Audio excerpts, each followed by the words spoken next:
Deus quer que você reine. Cristo é a nossa redenção.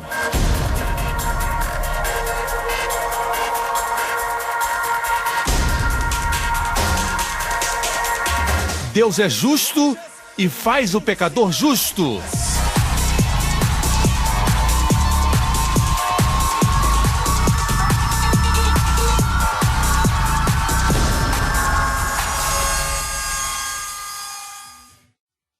No último programa, a Bíblia diz, Salmo 103, que Deus encherá sua boca de bens e a sua juventude será renovada como a das águias. Hoje com o pastor Joseph Prince. As pessoas querem ser fortes. Deus quer que você seja fraco, para que a sua força flua através da sua fraqueza. O seu poder se aperfeiçoa na fraqueza. Nós sempre queremos ser o tesouro dentro do vaso. Nós não queremos ser o vaso. Mas Deus quer manter você como um vaso. Agora entenda, o tesouro está lá. Sim, você é a justiça de Deus em Cristo. E por favor, quando disser eu sou a justiça de Deus em Cristo, termine a frase.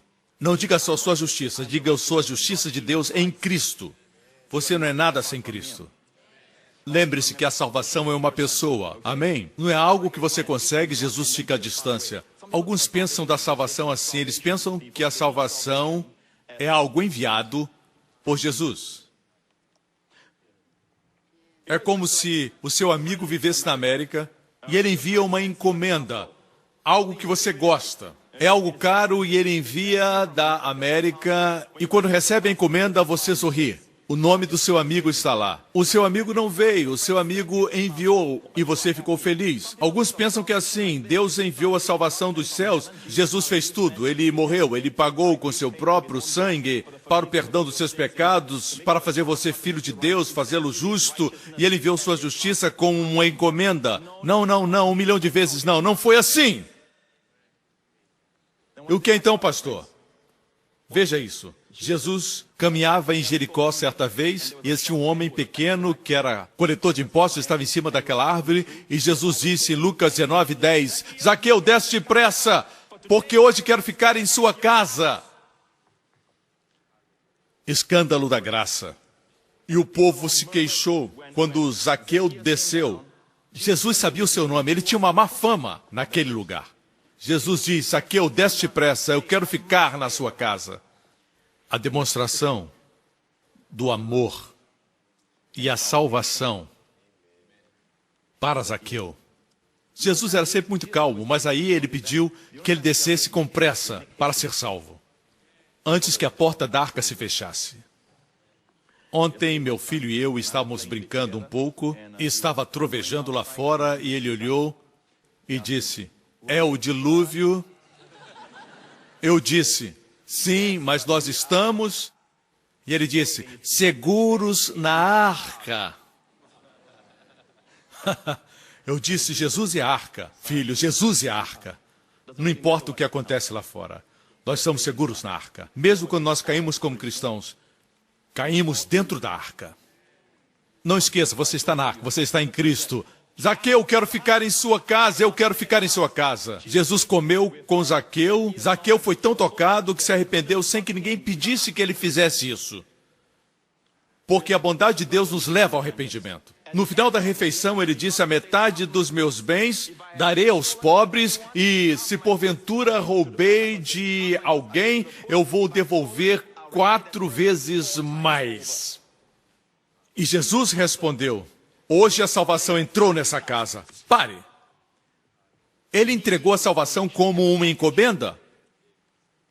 Como a salvação entrou na casa de Zaqueu? Jesus é a salvação. Jesus é minha justiça. Não sou eu que sou justo, sou justo, sou justo, sou justo. Quando você pensa assim, você cai. Mas temos que confessar com o coração. Eu sou a justiça de Deus em Cristo. Tudo é por Ele. Tudo é por Ele. Ele é a minha justiça. Ele é a minha fortaleza. Às vezes Deus permite você fracassar para que reconheça que não é você. Alguns de nós nos sentimos seguros quanto à nossa salvação. Por exemplo, alguns são filhos de pastores, eles pertencem à igreja e quando têm 10 anos eles são salvos E eles pensam, eu não sou tão mal assim, eu nunca fui viciado, eu nunca fui molestador ou pedófilo, eu não sou esse tipo de gente. Eu não sou tão mal. Pessoas que pensam assim, passam por problemas na vida e chegam à conclusão que também são pecadores. Isso não altera o fato de que Jesus é a sua justiça. Você é você, e a justiça que está em você é Jesus. Nunca esqueça isso. Assim como você afirma que a justiça, a ênfase tem que ser em Jesus. Às vezes a gente declara, eu posso todas as coisas em Cristo que me fortalece, sem colocar ênfase em Jesus. Mas quem já recebeu a revelação diz, eu posso todas as coisas em Cristo que me fortalece. Deus ama a fraqueza porque sua graça se aperfeiçoa na fraqueza. Deus ama isso, não tente ajustar a sua fraqueza. Permita que a graça de Deus entre. Ele é forte e você é fraco. Se você é forte e ele é forte, vocês acabam se repelindo. É preciso negativo. Você quer ser o negativo? Mas, pastor, eu tenho que pensar positivo? Eu estou ensinando como ser positivo. Eu sou negativo, ele é positivo. Isso é pensamento positivo? Ok? Assim, Jesus não traz salvação. Jesus é a salvação. Jesus não envia a salvação e fica no céu. Jesus é a salvação. E a Bíblia diz que quando ele regressar, o mesmo Senhor descerá dos céus. Já falei isso antes. Podia ter sido dito que o Senhor descerá do céu, mas isso não faria nenhum mal à estrutura gramatical dizer que o Senhor desceria. Mas o Espírito Santo quis colocar, o mesmo Senhor descerá. 1 Pedro 2:24. Levando ele mesmo em seu corpo os nossos pecados. Ele mesmo levou em seu corpo os nossos pecados sobre o madeiro. Levando ele mesmo em seu corpo os nossos pecados. Em seu corpo, para que pudéssemos viver para a justiça e pelas suas feridas. Assim diz, ele mesmo em seu corpo e suas feridas. Uma coisa é dizer, pelas suas pisaduras somos sarados. Isso não é um mantra. Que repetido muito, você recebe poder. Isso é uma revelação, irmãos. Ele mesmo levou nossas enfermidades. Ele mesmo. Jesus andava com os 12 discípulos no caminho de Emaús. E enquanto andava, a Bíblia diz que o mesmo Jesus se aproximou deles. Eles estavam deprimidos. Podia estar escrito, Jesus se aproximou, não estaria errado. Mas diz o mesmo Jesus. E a forma como os tirou do desespero foi explicando-lhes o que se achava nas Escrituras com respeito a ele mesmo. Não se turbe o seu coração. Voltarei e os receberei para os céus? Não, para mim mesmo. Sabemos que o céu estará lá, mas céu sem Jesus não é céu. É sua presença nessa igreja que faz toda a diferença. É Ele. Você entende isso? Marcos 3,14 diz, e nomeou 12 discípulos, para que estivessem com ele e para que os enviasse a pregar. Veja, para que estivessem com ele. Nós sempre pensamos que Deus ungiu seus discípulos para saírem e pregarem. Eu sempre ouvi isso. Por isso é importante você ler a Bíblia. Mas não diz isso, diz para que estivessem com ele, para viverem com ele, e todos os dias acordarem e dizerem bom dia, Jesus. Mais um dia maravilhoso com o Senhor. Amém? Para que estivesse com ele. É a primeira razão por que nomeou os seus discípulos. Outra versão diz, e para os enviar a pregar. A palavra para aqui é riná. Riná em grego quer dizer para estarem com ele e para os enviar a pregar e para que tivesse o poder de curar enfermidades e expulsar os demônios. Estar com ele lhes daria poder para pregar o evangelho, curar e expulsar demônios. Aleluia! Não esqueça, quando você gosta de estar com ele, você nem percebe quão séria é a sua doença, você vai pensar na grandeza dele. Amém? Vamos voltar. Êxodo 2. E ouviu Deus o seu gemido, e lembrou-se Deus da sua aliança com Abraão, com Isaque e com Jacó. Parece que o gemido ativou o concerto. Com o gemido você alcança o trono. Às vezes nós pensamos, eu preciso encontrar um lugar para orar, eu preciso orar com força por esse problema. Se você sente a dor, se o seu coração sofre, gema, Senhor Deus. É só gemer, irmão. Vai liberar você do estresse, vai tirar você da depressão.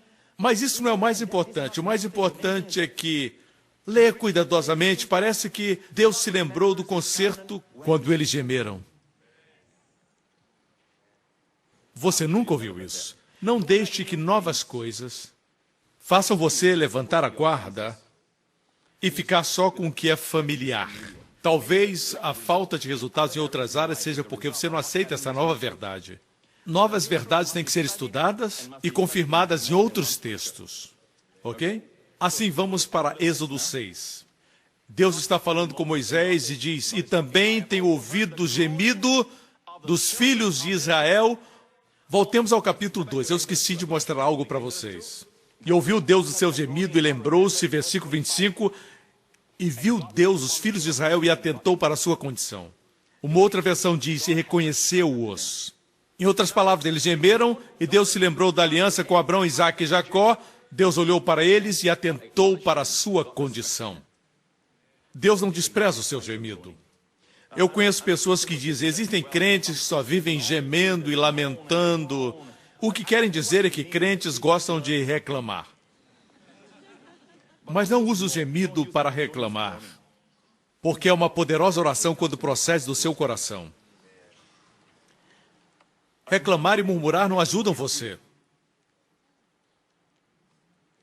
Voltemos a Êxodo 6. Diz a Bíblia, também tenho ouvido o gemido dos filhos de Israel, os quais os egípcios fazem servir, e lembrei-me da minha aliança. Portanto, diz aos filhos de Israel, eu sou o Senhor. 7 coisas acontecerão, 7 promessas de Deus.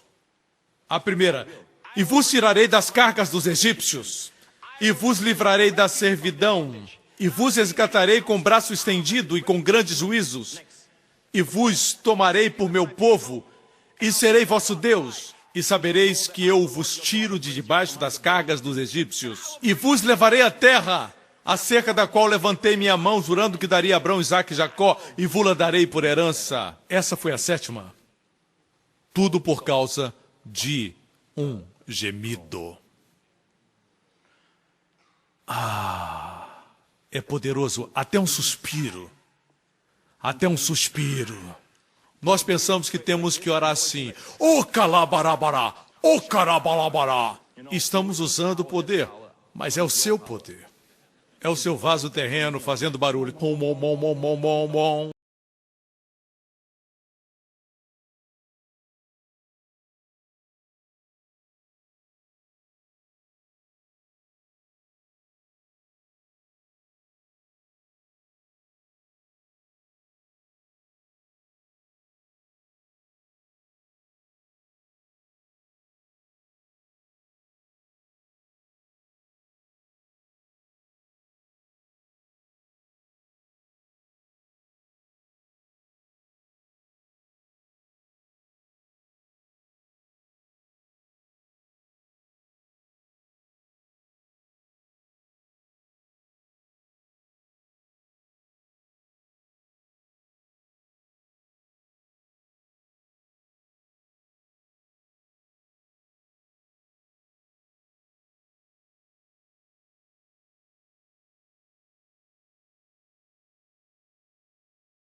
Olhe para isso, Marcos 7, Jesus orou por ele. E levantando os olhos ao céu, suspirou. Você sabe como ele fez isso? Ele olhou para o céu. Ele suspirou não por alegria, e sim por tristeza. Somente o amor se identifica com o sofrimento do próximo. Ele suspirou. Raramente vejo alguém orando pelo enfermo e suspirando. Jesus fez isso. O amor age assim, você sabia? O amor se importa com a dor. O amor assume o sofrimento de alguém a ponto de até mesmo sentir a dor. Você pode ensinar e aconselhar pessoas profissionalmente, mas o nosso sumo sacerdote se compadece com as enfermidades. Ele não está lá conhecendo nossas enfermidades à distância, ele se compadece com o sentimento da nossa enfermidade. Esse é o nosso Jesus. Pura bondade. O mundo nunca viu essa pura bondade. Amor maravilhoso. Ele suspirou. Então disse para o homem, Efatá, isto é, abre-te.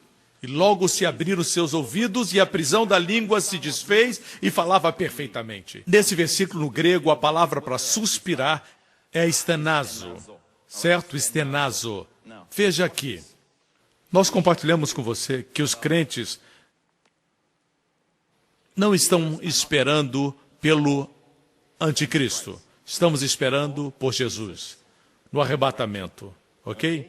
Ou no rapto. Harpazo. Mas a palavra arrebatamento não está na Bíblia, pastor. Nem está a palavra trindade. A verdade da trindade está presente. Do arrebatamento também. Na sua segunda vinda, seus pés tocarão o Monte das Oliveiras, e todo mundo verá, a Bíblia diz. Provavelmente pela televisão. Bem, mas no que se refere ao rapto, a Bíblia diz que acontecerá num segundo atômico. Digo um mistério, na verdade nem todos dormiremos, mas todos seremos transformados. Os vivos e os mortos serão transformados, todos os crentes. No momento, no abrir e fechar de olhos ante a última trombeta, porque a trombeta soará e os mortos ressuscitarão incorruptíveis e nós seremos transformados. Porque convém que isso que é corruptível se revista da incorruptibilidade, isso que é mortal se revista da imortalidade. E quando isso que é corruptível se revestir da incorruptibilidade, isso que é mortal se revestir da imortalidade, então cumprir-se-á a palavra que está escrita, tragada foi a morte na vitória. Onde está a morte, o teu aguilhão? Onde está o inferno, a tua vitória? Ora, o aguilhão da morte é o pecado e a força do pecado é a lei. Mas graças a Deus que nos dá a vitória por nosso Senhor Jesus Cristo. Portanto, meus amados irmãos, sede firmes e constantes, sempre abundantes na obra do Senhor, sabendo que o vosso trabalho não é vão no Senhor. E esse foi o último versículo do capítulo 15. O incrível é que essa verdade do arrebatamento não nos torna preguiçosos. A palavra, portanto, foi usada por causa da verdade do nosso novo corpo. Nós não estamos esperando pela morte. Não estamos aguardando que o anticristo apareça. Não estamos aguardando que a Rússia venha conquistar mais nações. Que a redenção do nosso corpo. A única coisa que nos resta nesse lado do céu é a esperança da redenção do nosso corpo, quando o Filho de Deus vai transformar os nossos corpos de humilhação, em um corpo glorioso. Ainda assim, alguns dizem que estudar as profecias faz as pessoas ficarem preguiçosas. Não. Portanto, por causa da profecia, meus amados irmãos, sede firmes e constantes, sempre abundantes. Você me acompanha? Você me escuta? Vamos para 2 Coríntios 5. Estamos concluindo. Dê um suspiro. Veja, você está orando. Você já sabe agora. Seu marido vem a você e diz, querida, eu acabei de investir no mercado financeiro. E você... Isso é uma oração. Vocês estão rindo, isso parece divertido para nós, mas se você está consciente do Senhor e você... Existe muito nesse suspiro, muito nesse gemido. É uma oração. Vem do coração. Suas orações podem ser eloquentes, mas eu duvido que sejam tão profundas. A oração mais profunda é orar no Espírito. Mas aqui não é só orar no Espírito, é mais profundo ainda. Fala de gemido, 2 Coríntios 5. Porque sabemos, escreve Paulo, que se a nossa casa terrestre, qual é a nossa casa terrestre? É o nosso corpo. A Bíblia chama tabernáculo. O verdadeiro você mora nesse tabernáculo. O meu corpo, se o meu coração parar de bater agora, o que não vai acontecer em nome de Jesus, glória a Deus, aleluia, obrigado, Senhor. Se os meus batimentos cardíacos diminuírem e pararem, meu corpo vai cair. E o verdadeiro Joseph Prince vai sair. E porque sou redimido pelo sangue de Jesus, o pecado não é mais um problema, me separando do meu maravilhoso Pai. A primeira coisa que vou fazer é dizer, oh, como eu me sinto tão vivo. Não me refiro ao descrente, me refiro ao crente. Ausente no corpo, presente com o Senhor. É algo imediato. E você vai dizer, quem é aquele cara bonito? Ah, sua casa terrena. Uau, o Senhor vai dizer, olhe para você agora, você está bem melhor. E sabe de uma coisa? Você não estará vestido, esperando o seu novo corpo. Aqueles que morrem hoje estão com Jesus, mas não estão vestidos. O plano perfeito de Deus é que, como Jesus, teremos um corpo real, mas Jesus, no seu corpo ressurreto, transcendia o tempo e o espaço. Ele apareceu num quarto fechado, diante dos seus discípulos. É por isso que o Senhor transformará o nosso corpo num segundo atômico, por isso no arrebatamento ninguém nos vai ver subir. Você poderá estar neste prédio, você não vai precisar dizer, ei Senhor, espera um pouquinho, eu vou pegar o elevador, espere por mim. Não, você não vai precisar disso, Ele vai transformar você num segundo. O seu corpo será físico, contudo glorioso, celestial e eterno, e transcenderá tudo terreno, transcenderá a matéria. Se o arrebatamento acontecer agora, e para o arrebatamento não resta nenhum sinal para se cumprir, ele é iminente. Pode acontecer a qualquer momento. Nós somos a geração que viu Israel voltar para sua terra em 1948. Jesus disse que essa geração não passará antes de Jesus voltar. Lembre-se que a segunda vinda não é o arrebatamento. Na segunda vinda, ele voltará para Israel e seus pés tocarão no Monte das Oliveiras. No arrebatamento, nos encontraremos nos ares. Seremos transformados, bang, vamos desaparecer. O diabo já preparou o mundo para esse desaparecimento. Vão dizer que foram os extraterrestres. Já tem até filmes retratando isso. Foram abduzidos. O diabo está preparando o mundo. E nós vivemos em um mundo que acredita em ETs. Cada vez mais. Porque sabemos que se a nossa casa terrestre desse tabernáculo se desfizer, se nosso corpo for destruído, ele fala do corpo como se não fosse ele, porque nós estamos no corpo, temos de Deus um edifício, uma casa não feita por mãos, eterna nos céus. Aleluia!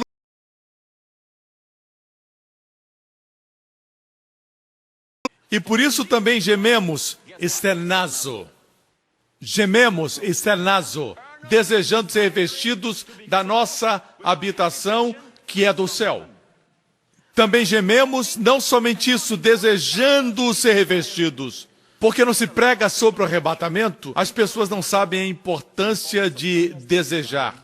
Por isso o povo não deseja mais. Por quê? Deixe-me dizer algo. Uma das razões por que tem tanta doença na igreja é porque não se prega o arrebatamento. Quando você sabe que receberá um novo corpo, faz que esse nosso corpo se encha de vida. Eu queria ter mais tempo para falar sobre isso, mas eu tenho que mostrar esse outro versículo da Bíblia para abençoar você. Romanos 8, nós vamos voltar a esse texto. Romanos 8 fala de gemido. Deixe-me ler esse texto agora para você, porque a ardente expectação da criatura espera a manifestação dos filhos de Deus. As vacas mugem, os macacos se balançam, as baleias cantam. Esses diferentes ruídos de animais é o gemido deles. Eles gemem pela manifestação de todos nós. Manifestação quer dizer aquilo que era invisível se torna visível. O que está oculto vem à luz. Eles esperam por isso, porque a criação ficou sujeita à vaidade, não por sua vontade, mas por causa do que a sujeitou, na esperança de que também a mesma criatura será libertada da escravidão da corrupção. Por isso todo mundo vegetal e todo mundo animal se encontra no estado caído. Por isso, ore antes de comer para receber a bênção de Deus. As pessoas dizem água é bom, pão é bom, e eles são bons. Mas a Bíblia diz que Deus abençoará o pão e a água e tirará a enfermidade do meio de vós. Mas um dia a criação será libertada. O próximo versículo. Porque sabemos que toda a criação geme e está juntamente com dores de parto até agora. A terra geme, a terra está inclinada, um dia ela foi reta. Ela tinha uma só estação, porque ela estava reta. Mas essa mensagem é para outro dia. A terra está gemendo, por isso existem terremotos. Ela está gemendo. E está gemendo pela manifestação dos filhos de Deus. Parece que Deus sujeitou esta terra a nós. Amém? E não só ela, mas nós mesmos que temos as primícias do Espírito, também gememos em nós mesmos. Vemos aqui mais uma vez a palavra estenazo. Estenazo, estamos gemendo, suspiramos, gememos, esperando a adoção, a saber, a redenção do nosso corpo. Nós estamos gemendo pela redenção do nosso corpo. Deixe-me afirmar que você receberá o seu corpo naquele dia, quando encontrar Jesus face a face. Você receberá o seu corpo. Mas, se você sabe que vai receber um corpo, por que gemer e por que essa ardente expectação? Ardente expectativa pela redenção do nosso corpo, porque isso tem um efeito na sua saúde. Se pregarmos mais sobre isso, veremos o povo mais forte e energético, renovados em força. Nós não estamos aguardando, como os apóstolos estavam aguardando, a morte, eles aguardavam o arrebatamento. Paulo, na verdade, disse, eu queria estar ausente do corpo, presente com o Senhor, mas tenho que ficar na carne por causa de vocês. Essa é uma devoção diferente, mas a expectativa dos apóstolos era o retorno do Filho de Deus, a vinda de nosso Senhor Jesus Cristo. Você me acompanha? Veja isso. Esperamos pela redenção do nosso corpo. Um corpo que não envelhecerá, não terá mais enfermidade e doença, os médicos não falarão, o seu corpo está envelhecendo. Isso nunca mais vai acontecer. Seremos para sempre jovens, por muito tempo. Amém? No próximo programa... O salário do pecado é a morte, mas o dom de Deus é a vida eterna, por Jesus Cristo nosso Senhor. Não fomos salvos pela esperança, fomos salvos pela fé. Pela graça através da fé. Somos curados pela graça através da fé. Obrigado por sintonizar no programa de hoje com o pastor Joseph Prince, da igreja New Creation. Estamos certos que você foi abençoado. Para mais informações sobre a igreja New Creation, acesse o nosso website newcreation.org.sg. Lá você poderá se inscrever no nosso devocional diário do pastor Joseph Prince. Seja incentivado e fortalecido todos os dias e saiba o quanto Deus lhe ama através destes devocionais. Acreditamos que o seu dízimo pertence à igreja a qual você frequenta. E oramos para que você seja grandemente abençoado, altamente favorecido e profundamente amado.